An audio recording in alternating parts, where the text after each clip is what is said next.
What is going on, beautiful people? It is Micah J with Porsche 4K, and today we're going to take the 718 Cayman GTS 4.0 on a drive. We're going to hit the road, we're going to hit the highway, show you what this performance is all about.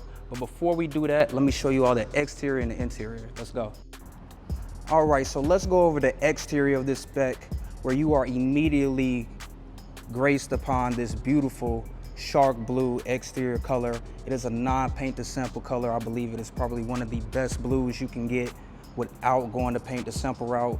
You definitely see that there. You have the front sport fascia with the high gloss black, giving it that sport finish there. The matrix LED headlights here in black tint. You have the satin black wheels here to set it off. The black and blue really does a nice job here.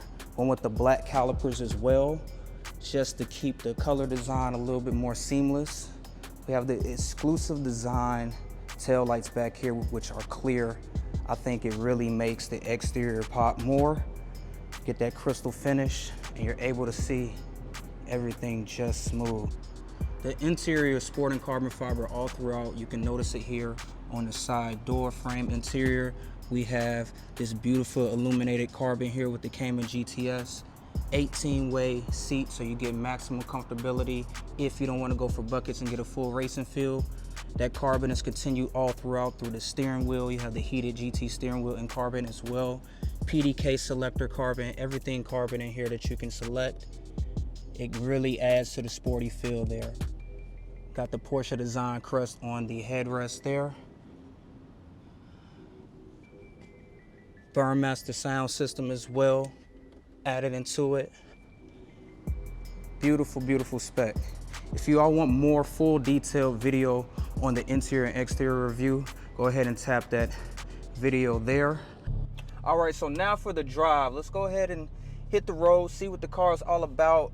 I got a few things to take care of, so I figured this would be a great opportunity to see how it is in a daily situation. You can get a lot from this vehicle, from sport to cruising, you name it. It does exactly what you want, and it's very engaging. Depending on even if you have the PDK or the manual, I believe you have a good time with this vehicle. So let's go ahead and get out of our intersection here and get going. So we'll do a little bit of the street drive here, and then we'll go to the highway. I'll put it in Sport Plus at that point, get on the rev, see how it is, and more of a faster pace scenario there. All right, let's get into it.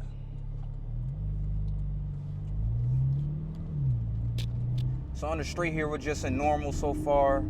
Traffic's a little heavy, so we'll chill out. But you hear a lot of the good revs coming in around about 5K, I would say. So if you're city driving around and you have it in manual, you can kind of play with the gears a little bit to get a little bit more engagement with it.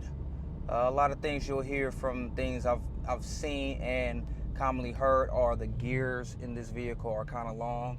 Even if you have the PDK portion, it is long, especially for the 6-speed manual. So, you know, riding on the street by itself, you know, probably third gear or so, get on the highway, then, you know, you'll be able to go from there. But very smooth ride, I would say. You know, the ride height is definitely something getting used to, especially for me coming out of mainly SUVs and regular sedans.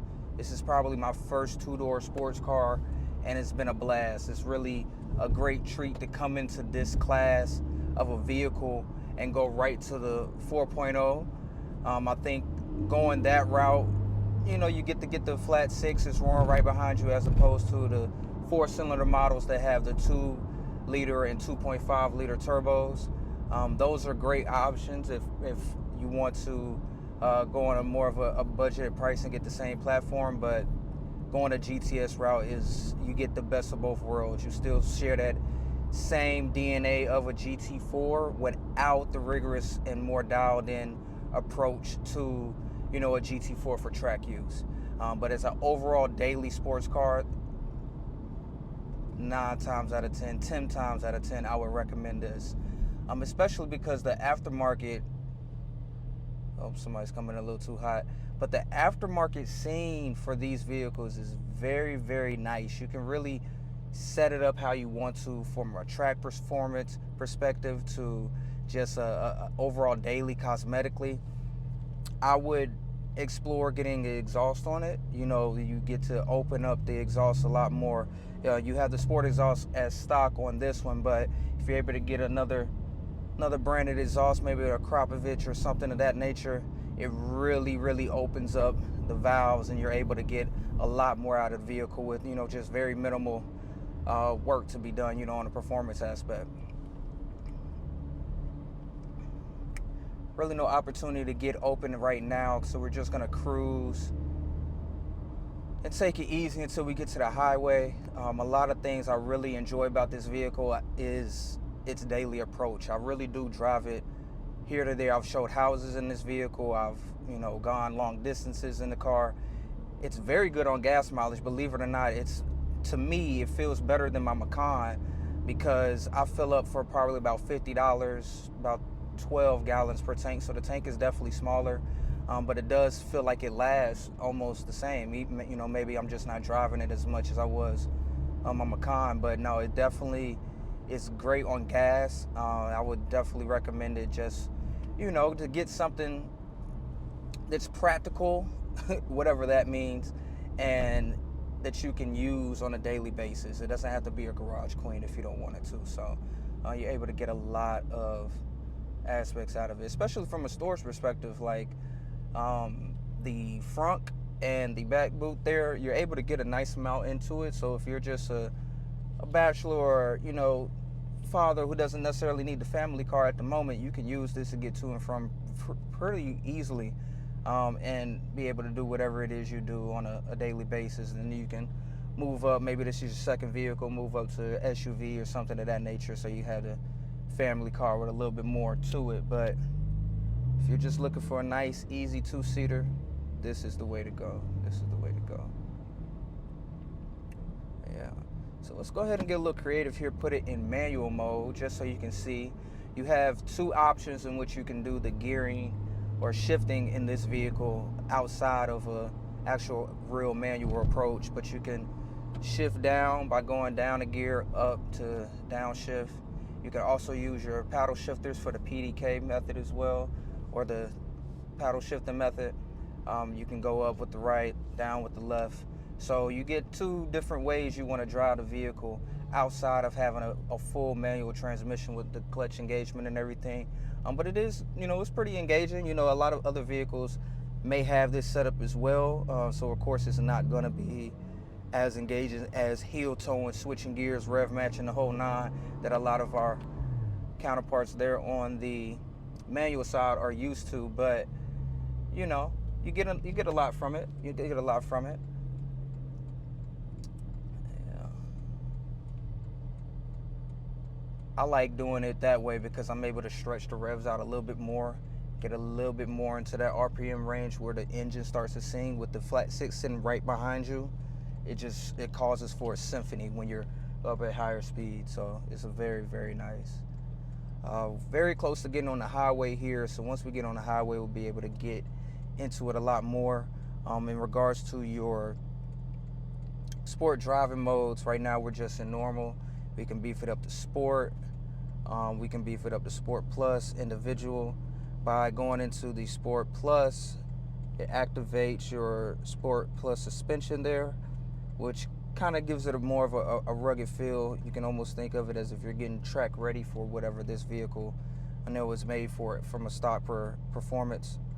And you're able to really get a hold of the vehicle. It's very planted in all modes, I would say. You know, if you're going through corners, coming down straightaways, it feels very good on the road.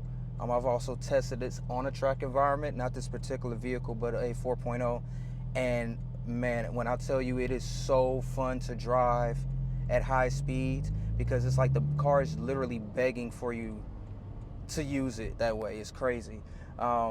When I was able to go that route and test that vehicle, I also tested a 911 Turbo, which honestly, it was fun, but I had a little bit more fun in the 4.0 just because of the ability to use more of the engine. It was less horsepower, but a little bit more fun engagement. You can unload more on the car. So taking this as a daily or a track car is definitely recommended. You know, maybe just adjust your suspension a little bit more, and whatever other things you are, you know, used to switching if you're one that goes on a track often. But I would definitely use this as a track car all day. All right, so as we get on the highway, we can actually switch modes now, go into Sport Plus, where you get a lot more engagement immediately.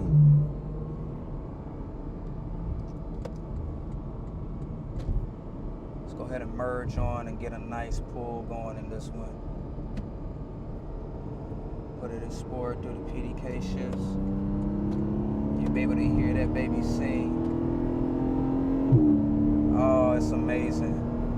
The acceleration is a very, it's gradual, but it's great, you know. It's fast enough. You feel all 393 horsepower of this vehicle, 309 foot-pound of torque.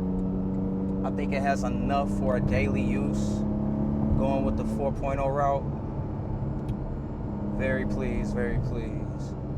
And like I said, the gears are mighty long. We're only at 4K RPM in about fourth, going around 60, 70.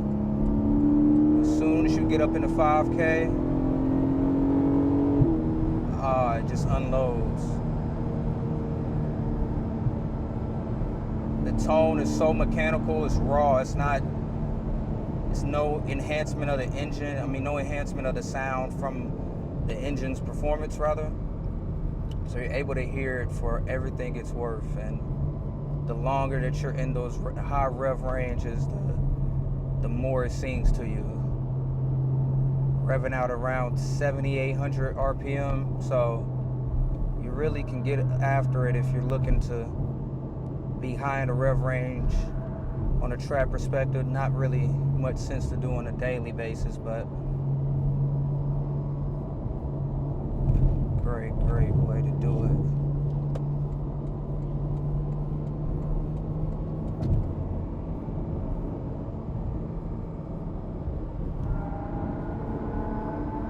Now we're gonna go ahead and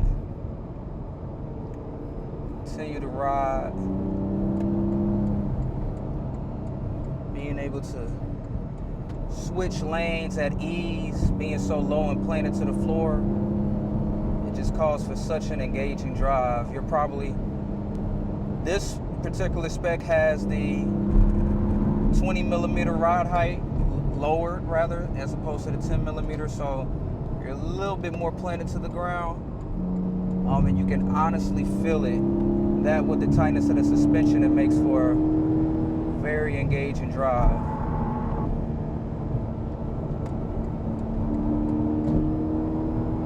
You know, if you're somebody who likes to do car shows, likes to do rallies, this is a good car to get into as well, because it's not necessarily a super car, but if you were to go out ride, you know, with some other vehicles that had a lot more bang to the engine, you know, you can still keep up. I think it's very great for all facets of life, you know. I've taken it to a few car shows myself, and I mean, it looks great, it drives great. If you're looking for something that is, I mean, you can get these pre-owned for under 100,000 for sure. At this one, as spec, is around 123K. That's with brand new, all the options, everything included. But if you were to go in the used market, you can explore the 718 class anywhere from around, you know, 50 to 80, 90K, depending on which one you're looking for. Of course, if you want the GTS, it's gonna be around in the 80s, maybe the 90s, GT4s, going up over 100s and things like that. But the class has room for anybody. So even if you're in the standard model, 4-cylinder 2.0, you still get to be a part of the family, have the same DNA and you know, setup structure on it. So it's a great ride to have, which is the raw sound that you get from it. Amazing.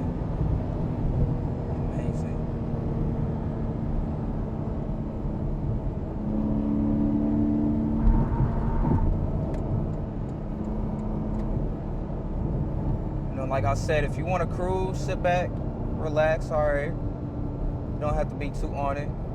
But as soon as you're like, man, this feels good, you could just get engaged immediately. Oh, man. Smiles per mile, smiles per mile. Yeah, this is what it's about for me. This is hearing the engine roar. You know, it also has like a little drone noise to it, almost kind of superchargery-ish.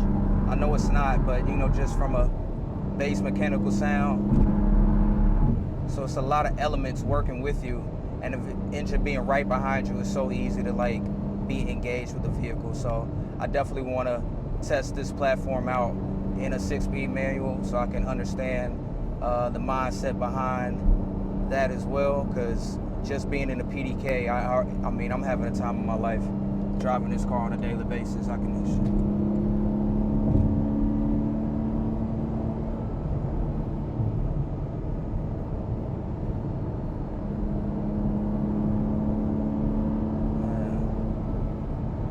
But overall, great vehicle. If you're looking for something to get into the world of Porsche and then want to go 911, you can almost argue that this is better than a 911, especially a base Carrera, but I'll leave that for debate.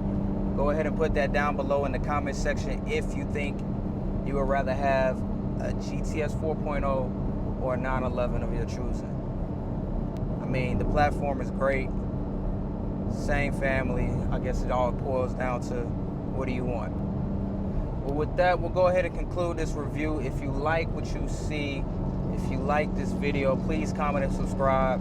To those who have been supporting the channel so far, thank you so much. It's been a blast making these videos and exploring the brand. So like, comment, and subscribe. Micah J signing out.